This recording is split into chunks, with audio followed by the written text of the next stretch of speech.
দর্শকরা, আপনাদেরকে আমি অসংখ্য ধন্যবাদ জানাতে চাই যে আমার মতন একজন ছোট আর্টিস্টকে আপনারা আপনাদের মূল্যবান সময়টা দিয়েছেন। অসংখ্য ধন্যবাদ।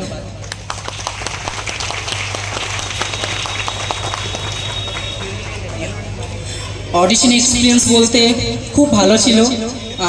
ছোটবেলা থেকে ইচ্ছে ছিল যে বড় হয়ে একদিন নায়ক হব, বড় পর্দায় দেখবো নিজেকে। বাট একটা অডিশনের মাধ্যমে যে আমি এত বড় জায়গা প্রাপ্ত করেছি এটা আমি বলবো না। জার্নিটা খুব একটা সহজ ছিল না আমার জন্য।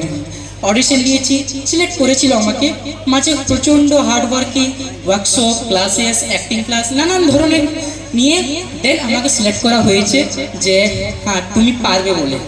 আর এই জার্নির পেছনে অবশ্যই আমার মা বাবা ছাড়া আমি এত দূর আসতে পারতাম না। স্পেশালি আমার মা আমাকে প্রথম থেকে খুব সাপোর্ট করেছে।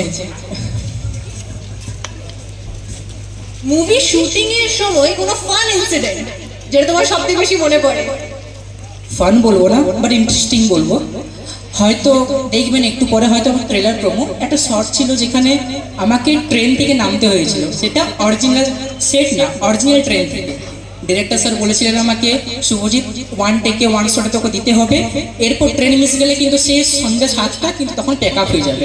প্রেশার ছিল আমার উপর প্রচণ্ড যে 1 টেকে দিতে হবে, আর ওটা আমি পেরেছি। সেটা আমার জন্য খুবই ইন্টারেস্টিং একটা বিষয় ছিল।